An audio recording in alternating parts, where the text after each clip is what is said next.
Hello, good morning everyone. Welcome back to my YouTube channel. Yan po, so dito po tayo ngayon sa may Pulilan, sa may Junior Big Shop. Ito po yung bakery na ito. Yan. Nakaka-unit po tayo ng klase-klase na tinapay dyan. Yan. Shamada, pudding at saka yan. Itong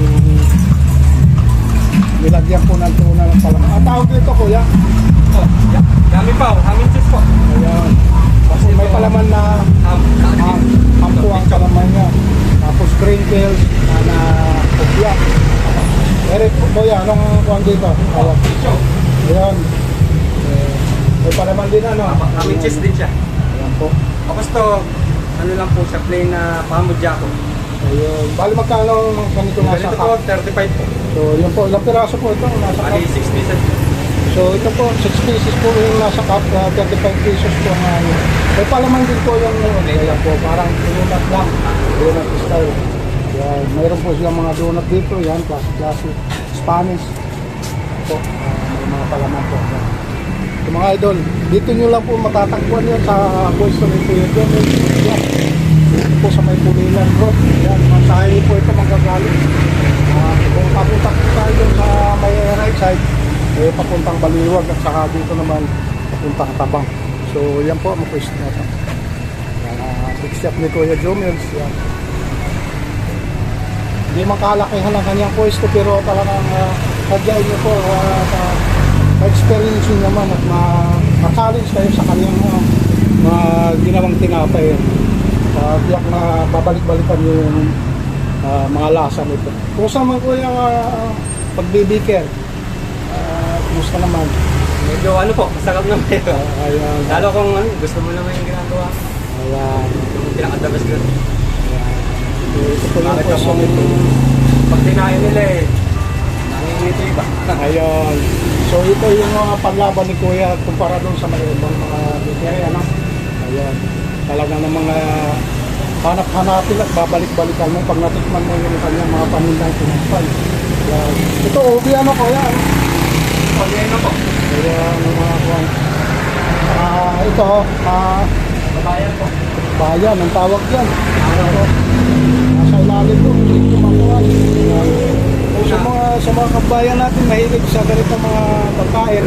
Ito na po pagkakataon na makabili ka nyo ng talagang mga linam na malasang tinapay.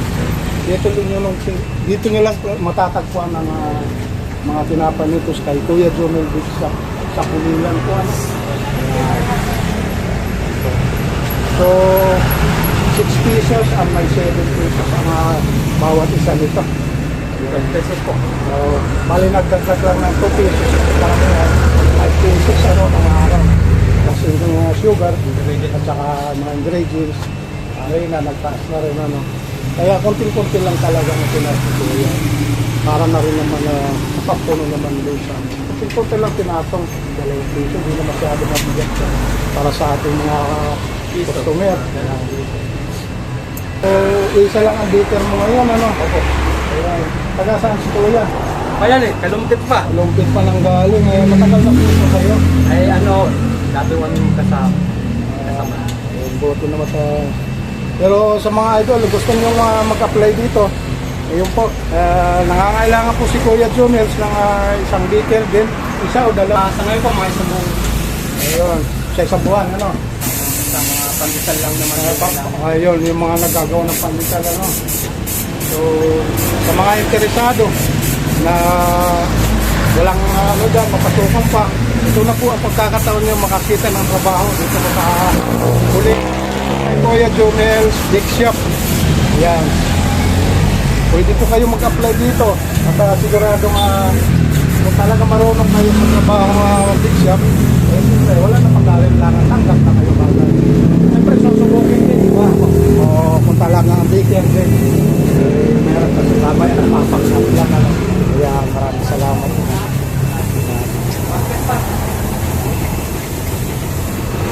So yun po mga idol, mga igan, nangangailangan din po si Kuya John yung mga empleyado, yung mga baker mismo. Gawa na, nag-iisa lang yung kanyang partner sa paggagawa ng tinapay na ito. Kaya nangangailangan pa rin sila ng, lalo na sa mga manggagawa ng pandesal. Kailangan niya talaga. Yan. So ito na po ang pandikoko. Kuya, bigyan mo ako ng pandikoko dyan, mga 5 piraso. Yung medyo toasted lang. Mahilig ako sa 6 na piraso yan. Para matis natin lahat talagang ano.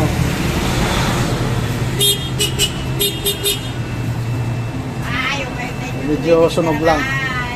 So mga ano pang hinihintay natin mga idol.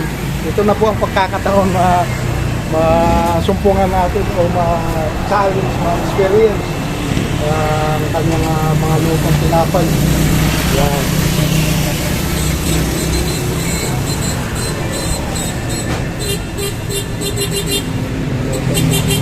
So yun po mga igan, maraming salamat na rin po sa inyo sa ating mga taga-subaybay dyan. Ito po katabi lang po ng bilihan ng mga IGG, GDM photo kits, uncover, yan po. May mga piyesa na rin po siya. Yan mga idol. So yun po, sa mga kapatid po natin mga OFW dyan, sana nasa mabuti kayong kalagayan at ligtas na rin po sa anuman mga kapahamakan. At mag-iingat po kayo palagi para na rin po sa inyong mga kanya-kanyang pamilya. Yan. Sa solid supporter, solid viewer dyan, maraming salamat po sa mga taga-subaybay sa aking mga videos. Maraming salamat na rin po lahat. God bless na rin po. See you na rin po sa ating next vlog. Thank you po.